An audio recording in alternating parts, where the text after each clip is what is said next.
show, Tucker Carlson Tonight, esse que vocês estão vendo na tela, esse apresentador é o mais visto da emissora mais vista. Então, ele tem todos os dias algo como 3 a 4 milhões de espectadores ao vivo simultâneo. É um canhão dentro dos Estados Unidos, que é uma TV altamente competitiva. Ele ganha de todos os canais de TV a cabo juntos.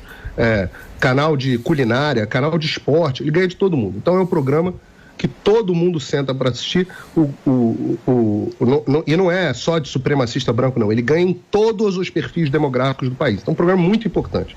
Muito mais importante que notícia de New York Times, muito mais importante que notícia de Washington Post, essas coisas que a imprensa brasileira adora rasgar as calcinhas de alegria.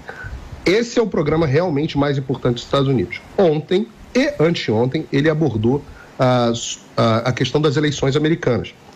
Ontem, especificamente, ele fez um programa bastante duro, inclusive com um convidado, um jornalista investigativo que eu conheço bem, o Matthew Tierman, falando sobre as eleições brasileiras e como tem sido considerado impossível questionar as eleições. E ele ainda fez um paralelo importante. O Matthew Tierman diz, e cita uma audiência do senador democrata Bernie Sanders, que a CIA teria pressionado o governo brasileiro a aceitar o resultado das eleições. E eles falam que há uma união entre... e parece teoria da conspiração, mas o próprio diretor da CIA esteve no Brasil e a Reuters, se eu não me engano foi a Reuters ou a Associated Press, não faz diferença, só a mesma coisa, noticiaram de fato essa visita e essa pressão que o diretor da CIA teria feito naquele momento. O Bernie Sanders, um senador importante, democrata, chegou a ser quase candidato a presidente por 2 vezes, ficou em segundo lugar nas primárias contra Hillary e contra o Biden.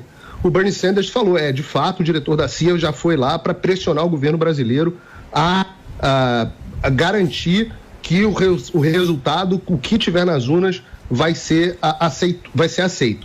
E aí, no show do Tucker, eles falaram também sobre o YouTube, onde a gente está agora, muita gente nos assistindo, que mudou a política da empresa para impedir que questionamentos às eleições sejam feitos. Então, se você conhece política americana, você já ouviu esse filme que aconteceu nas eleições americanas de 2020, foi assim que começou esse negócio de censura, e agora eles estão repetindo para as eleições brasileiras. Então, você tem CIA, YouTube, redes sociais, e ele também coloca nessa conta o Supremo Tribunal Federal e o TSE, que legal. Onde os americanos estão absolutamente chocados com as prisões de figuras como Daniel Silveira, a perseguição a apoiadores, o caso do Alan dos Santos, exilado aqui nos Estados Unidos, repercute muito, o próprio Alan já foi assunto no Tucker Carlson. Agora a exclusão sumária de perfis de redes sociais, inclusive a exclusão do perfil da Carla Zambelli, e eles também falaram sobre a censura a veículos de imprensa como a Jovem Pan. Eu também, paralelamente, pessoal, conversei com o Jason Miller, que é o CEO do Getter, a rede social que é totalmente favorável à liberdade de expressão. E eles estão recebendo ordens do Supremo Tribunal Federal e do Tribunal Superior Eleitoral, ordens para remoção sumária de perfis em até 2 horas. 2 horas. Então não tem mais aquele prazo de 48 horas, 72 horas, não. Tem chegado ordens com remoção, e ele falou, por exemplo, a ordem da remoção do perfil do André Valadão, do pastor André, não sei se foi do pastor André Valadão, não. Uma das remoções que eles receberam, que o pastor André Valadão também teve ordem de remoção. Uma das ordens que eles receberam chegou sábado, 6h30 da tarde. Ele falou, não tem nem ninguém no jurídico de uma empresa, sábado, 6h30 da tarde, para avaliar em 2 horas a legalidade de uma ordem.